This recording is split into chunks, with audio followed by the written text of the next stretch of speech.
perkara yang tak dapat ku mengerti. Mengapakah harus terjadi di dalam kehidupan ini?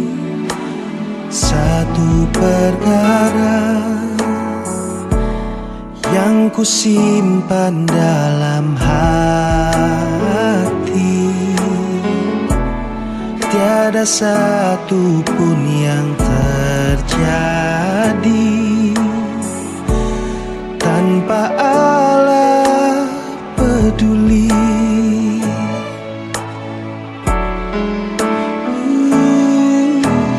Allah mengerti, Allah peduli segala persoalan yang kita hadapi. Takkan pernah dibiarkannya ku bergumul sendiri, sebab Allah mengerti.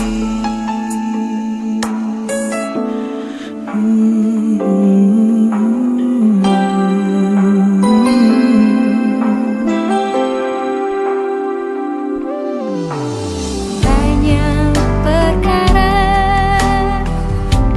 yang tak dapat ku mengerti. Mengapakah harus terjadi di dalam kehidupan ini? Satu perkara yang ku simpan dalam hati, tiada satu pun kan terjadi tanpa Allah peduli.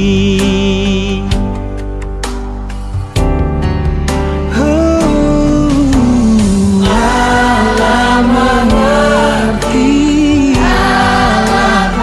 Dia peduli Persoalan yang kita hadapi, takkan pernah dibiarkannya ku bergumul sendiri. Allah mengerti,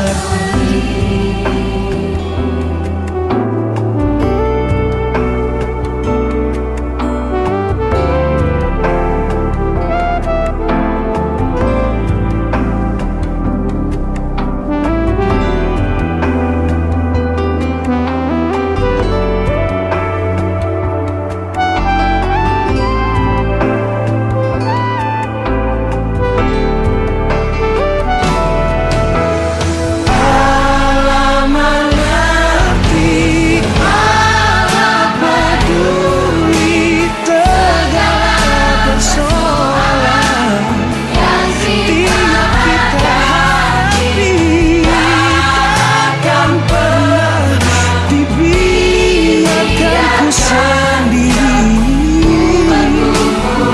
sendiri, sebab Allah mengerti.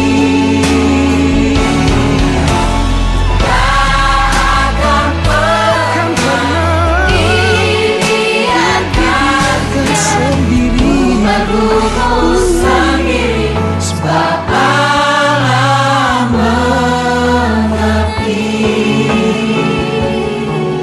Dia tak biarkanmu sendiri, sebab Allah mengerti.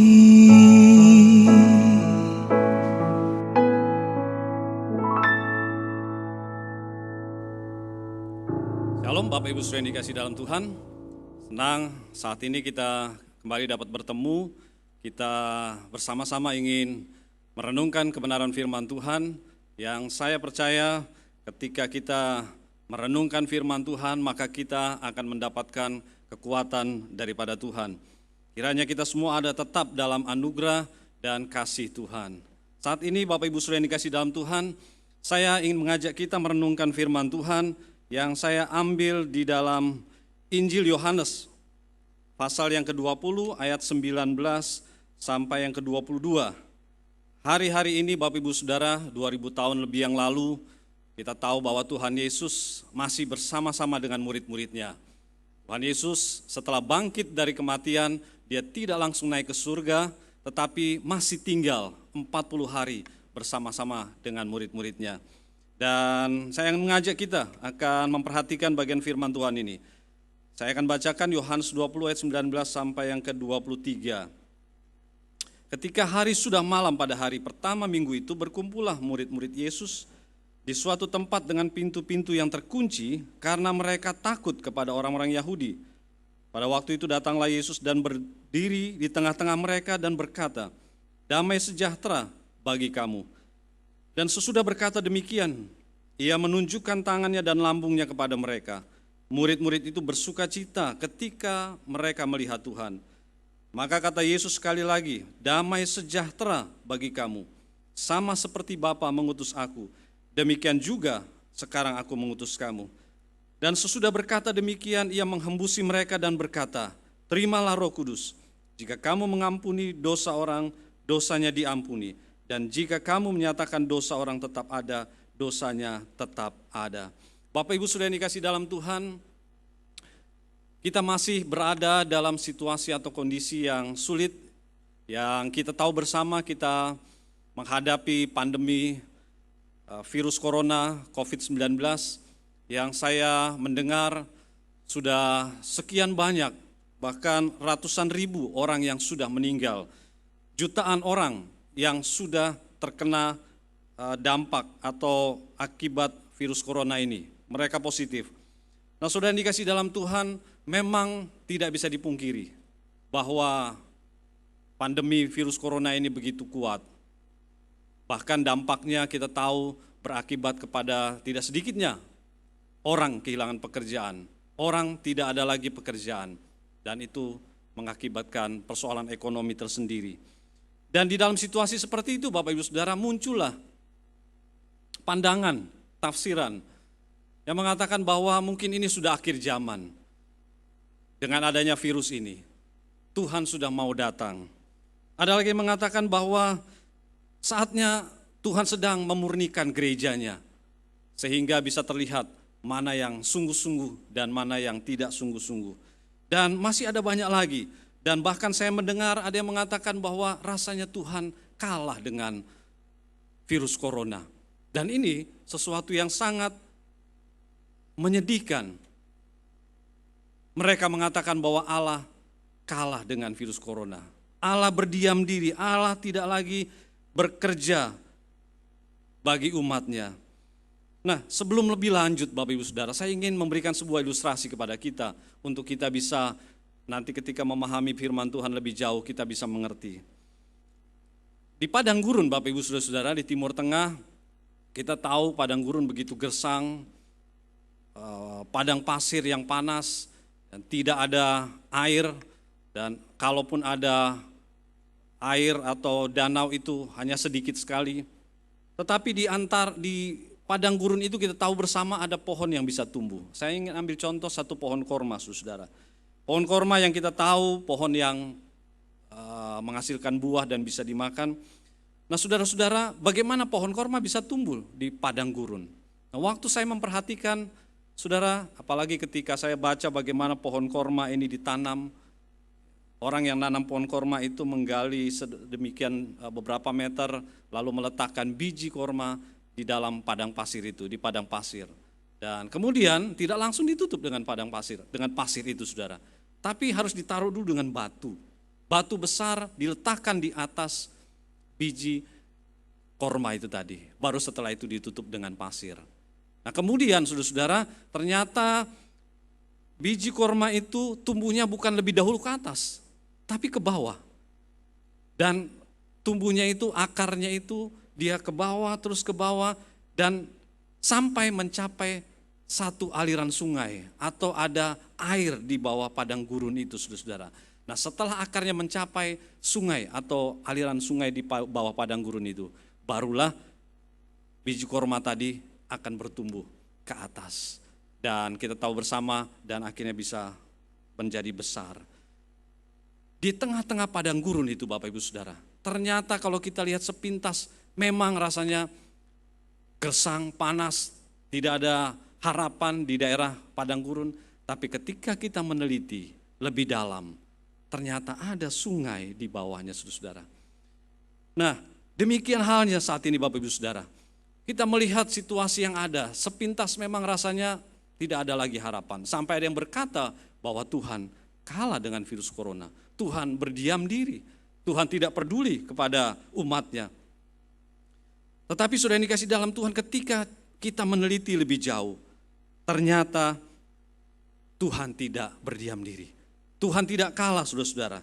Dan Tuhan punya sikap yang luar biasa sesungguhnya kepada umat percaya, orang percaya, umat pilihannya, kepada kita semua. Bahwa Tuhan tidak berdiam diri. Tuhan peduli kepada kita, saudara-saudara. Tujuannya adalah saya ingin pada saat ini iman kita tetap kuat, Bapak Ibu Saudara. Di dalam persoalan yang kita hadapi bersama, mendunia ini, saudara-saudara. Kita tidak lemah iman kita, tapi kita tetap kuat. Kita tetap percaya kepada Tuhan. Kita tetap menjalani kehidupan kita dengan optimis, percaya, memiliki pengharapan. Penuh dengan sukacita. Oleh sebab itu saat ini saya ingin mengajak lebih jauh dari apa yang kita baca tadi. Saudara-saudara, dari ayat-ayat yang kita baca tadi, jelas bahwa murid-murid juga mengalami seperti yang saya katakan tadi. Dikatakan ayat 19 bahwa murid-murid itu mengalami ketakutan yang luar biasa. Mereka mengunci diri setelah Yesus mati dan mereka tidak tahu bahwa Yesus sudah bangkit. Tapi mereka mengunci diri, menutup diri. Mereka mengalami kesedihan yang dalam.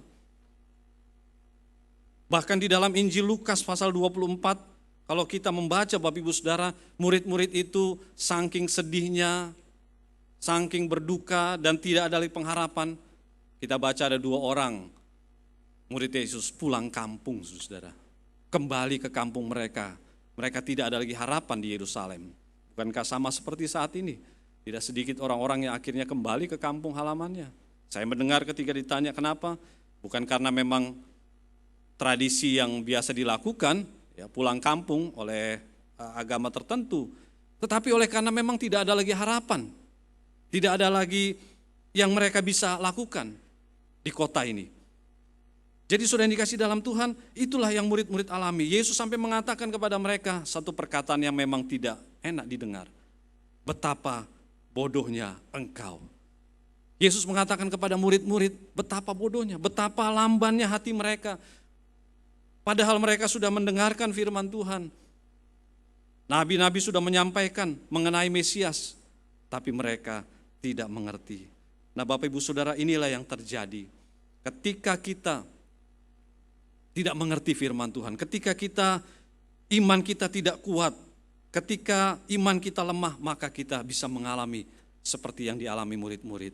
Oleh sebab itu Bapak Ibu Saudara, pada saat ini saya ingin sama-sama kita tidak mengalami seperti itu. Mungkin memang kita di beberapa dari kita mengalami, tapi saya ingin kembali memberikan dorongan, memberikan semangat kepada kita, memberikan sebuah harapan bahwa Allah kita adalah Allah yang peduli kepada kita, saudara-saudara.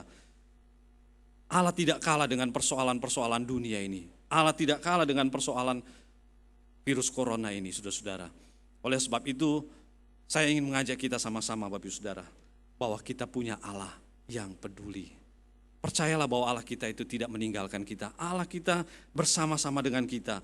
Yesus tiba-tiba datang kepada murid-murid. Dikatakan oleh firman Tuhan bahwa Yesus mendatangi mereka. Murid-murid yang dalam keadaan seperti tadi yang saya sudah katakan. Tiba-tiba Yesus datang. Yesus mengunjungi mereka. Saudara tahu bahwa Yesus, dia tidak naik langsung ke surga ketika kebangkitannya. Itu menunjukkan bahwa Yesus sangat peduli kepada murid-muridnya. Yesus tahu bagaimana kondisi murid-murid pada saat itu. Dan Yesus tidak meninggalkan mereka. Bahkan di dalam Yohanes 14 ayat 18 mengatakan bahwa aku tidak akan meninggalkan kamu sekali-kali sebagai yatim piatu. Bapak Ibu Saudara percayalah bahwa kita punya Allah yang peduli. Yesus datang memberikan kekuatan kepada murid-murid. Yesus datang memberikan damai sejahtera kepada mereka. Yesus tidak datang kepada mereka dengan membawa uang. Yesus datang kepada mereka tidak dengan membawa sembako, saudara-saudara, walaupun saya percaya itu dibutuhkan oleh murid-murid pada waktu itu. Tetapi ini yang lebih penting, bahwa Yesus datang memberikan kepada mereka sebuah kekuatan jiwa, kekuatan iman. Yesus datang memberikan damai sejahtera. Apa itu damai sejahtera, Bapak Ibu Saudara? Shalom yang sering kali kita ucapkan. Damai sejahtera memang bisa berarti bahwa kita berkecukupan secara materi. Kita bisa berkelimpahan secara materi. Kesuksesan secara jasmani. Tetapi lebih daripada itu, saudara, damai sejahtera yang diberikan oleh Tuhan Yesus adalah sebuah keadaan jiwa atau batin yang itu melampaui daripada segala jasmania, melampaui dari segala yang ada. Yesus datang memberikan firman Tuhan. Saudara nanti perhatikan di dalam Lukas pasal 24, mengapa murid-murid tidak mengerti bahwa Yesus bangkit dan Yesus tidak meninggalkan mereka. Mengapa mereka tidak mengenal Yesus waktu berjalan sama-sama dari Yerusalem ke Emmaus. Padahal murid-murid itu sebelumnya mengenal Yesus. Tapi dikatakan oleh firman Tuhan, mereka tidak mengenal Yesus sama sekali. Sampai mereka tiba di tempat tujuan mereka. Kenapa? Karena mereka tidak mengerti firman Tuhan. Itulah mengapa Yesus memberikan pengertian kepada mereka. Dikatakan bahwa ketika mereka makan sama-sama, barulah mata mereka tercelikkan. Ketika Yesus sudah memberikan pengertian atau menjelaskan firman Tuhan, baru mereka mengerti. Itulah sebabnya Bapak Ibu Saudara, Tuhan mau kita sama-sama mengerti firman Tuhan. Dalam situasi seperti sekarang ini, kita butuh firman Tuhan, kita butuh mengerti firman Tuhan. Oleh sebab itu kebaktian kita tidak berhenti. Kita terus ada firman Tuhan. Ada khotbah yang diberikan. Bapak Ibu Saudara bisa melihatnya di media sosial atau di internet. Tapi yang pasti adalah firman Tuhan kita butuhkan untuk kita bisa mengatasi segala persoalan, masalah yang kita hadapi. Seperti yang saat ini kita sedang hadapi. Bapak Ibu Saudara, ada satu ilustrasi. Lomba melukis Bapak Ibu Saudara. Diadakan lomba melukis dan banyak pelukis-pelukis yang mengikuti lomba ini. Tema daripada lomba lukis ini adalah damai. Dan tentunya ada banyak lukisan yang sudah diberikan kepada juri, saudara-saudara. Dari sekian banyak lukisan, kemudian dikumpulkanlah semua lukisan yang memenuhi kriteria dan akhirnya juri menilai beberapa lukisan yang sudah ada, saudara. Namun dari lukisan yang ada itu, para juri ini tertarik dengan satu lukisan, saudara. Karena yang lainnya melukis mengenai tentang alam yang teduh, ya, indah. Kalau kita ke pegunungan, kita ke tepi pantai, ya saudara-saudara, kita bisa mendapatkan suasana yang damai. Ada kedamaian sepertinya dalam suasana seperti itu. Tapi yang menarik adalah satu lukisan ini, saudara-saudara. Di mana lukisan ini menggambarkan sebuah perahu yang ada di tengah laut atau danau yang sedang terombang-ambing oleh badai, oleh tofan. Sebuah perahu yang ada dengan badai itu, dengan lukisan yang agak gelap. Tapi memang di situ ada seorang nakoda yang mengendalikan perahu itu, saudara-saudara, dalam badai tofan itu. Tapi diteliti atau diperhatikan oleh para juri, yang menarik adalah di salah satu palang dari perahu itu ada seekor burung, saudara-saudara. Dan burung itu kelihatannya tidak sedang menakutkan atau ketakutan. Ya, justru malah burung itu seperti sedang menyanyi atau bersiul dalam lukisan itu. Dan inilah yang akhirnya, saudara-saudara, membuat para juri tertarik. Dan singkat cerita, akhirnya para juri memberikan kemenangan kepada lukisan ini. Nah saudara, ini ilustrasi yang saya ingin berikan bahwa hal yang sama dengan kehidupan kita. Ketika kita mengalami persoalan masalah, badai tofan dari kehidupan kita, itu bukan berarti tidak ada damai sejahtera. Damai sejahtera yang Tuhan berikan kepada kita bukan berarti tidak ada persoalan, tidak ada masalah. Tapi yang Tuhan berikan adalah ketenangan, kedamaian dari jiwa kita. Seperti tadi lukisan di mana seekor burung yang dalam keadaan badai tofan yang besar, yang di mana juga nakoda berusaha untuk mengendalikan perahu itu, tapi dia bisa bersiul atau bernyanyi, saudara-saudara. Nah, saya percaya Tuhan sebagai nakoda agung kita. Tuhan pasti akan membawa kita, perahu kehidupan kita, untuk keluar dari segala persoalan dan badai masalah kita, saudara-saudara. Saya tahu ada di antara kita mengalami persoalan, kehilangan pekerjaan. Ada jemaat-jemaat yang kehilangan mata pencaharian sehingga mereka mengalami kesulitan. Tapi saya mau katakan kepada kita, Bapak Ibu Saudara, percayalah bahwa Allah kita peduli. Allah kita pasti akan menolong, mengeluarkan kita dari segala badai kehidupan yang kita sedang hadapi dan yang nanti akan kita hadapi. Karena Allah mengasihi dan peduli kepada kita, saudara-saudara. Faktanya inilah bahwa Allah yang kita sembah adalah Allah yang tidak tinggal diam, Bapak Ibu Saudara. Peganglah kebenaran firman Tuhan ini, bahwa Allah kita adalah Allah yang peduli buat kita. Dia mengasihi kita. Saya akan akhiri, Bapak Ibu Saudara, dengan ingin mengatakan bahwa Allah tetaplah Allah. Dia tidak berubah, dahulu, sekarang, sampai selama-lamanya. Kuasanya tidak berubah, kasihnya tidak berubah. Dia Allah yang tetap mengasihi kita. Dia sudah berkorban bagi kita. Saya percaya Allah akan menolong kita. Murid-murid memang pada saat itu melihat bahwa Allah sepertinya membiarkan mereka. Sepertinya Allah tidak peduli kepada mereka, tapi mereka tidak tahu bahwa sesungguhnya Allah peduli kepada mereka. Itulah Yesus tidak meninggalkan mereka. Yesus datang kepada mereka. Biarlah kita juga pada saat ini, saudara, tidak seperti murid-murid yang hanya melihat dari apa yang nampak, kelihatan di atas, kelihatan masalah kita, persoalan kita. Tapi biarlah kita melihat lebih dalam lagi, Bapak Ibu Saudara. Seperti kedalaman air sungai yang ada di bawah padang gurun. Tuhan mau, saudara-saudara, kita tetap kuat iman kita. Mari Bapak Ibu Saudara yang dikasih dalam Tuhan, biarlah firman Tuhan pada saat ini akan menguatkan iman kita. Sehingga kita bisa melewati segala badai persoalan. Melewati apa yang sedang kita alami bersama saat ini. Damai sejahteranya diberikan kepada kita semua. Tuhan memberkati kita. Mari sama-sama kita berdoa. Bapa di dalam surga, terima kasih. Hamba-Mu sudah selesai menyampaikan firman-Mu. Hamba berdoa Tuhan supaya firman Tuhan ini akan menguatkan kita semua. Menguatkan kami Tuhan. Yang kami sedang menghadapi bersama-sama persoalan. Bukan hanya di bangsa kami tapi di dunia. Dengan kematian yang begitu banyak. Korban yang begitu banyak. Besar. Dan tidak hanya persoalan penyakit tapi persoalan ekonomi, persoalan rumah tangga. Dan persoalan lainnya Tuhan. Tapi terima kasih Tuhan, sekarang kami mau menyatakan bahwa kami punya Allah yang peduli. Sekarang kami tahu bahwa kami punya Tuhan yang tidak pernah meninggalkan kami.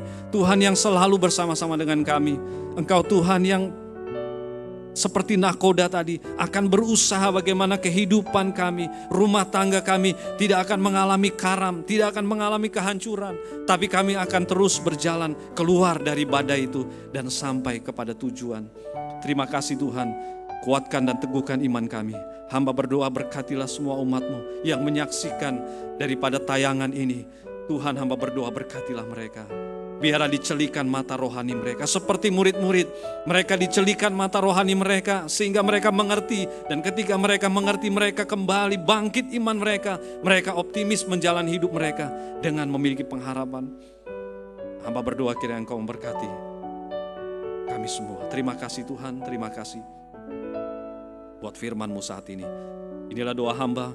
Biarlah firman Tuhan ini meneguhkan kami semua. Di dalam nama Tuhan Yesus Kristus kami sudah berdoa dan kami mengucap syukur. Haleluya. Amin. Mari kita mengarahkan hati dan pikiran kita sama-sama kepada Tuhan. Bapa yang di dalam surga, saat ini kami datang mengarahkan hati dan pikiran kami kepadamu. Tuhan, kami percaya bahwa Engkau Allah kami yang besar, Allah kami yang dahsyat, Allah kami yang mengasihi kami, yang peduli kepada kami. Dan kiranya Tuhan saat ini turunlah berkat-Mu atas kami semua.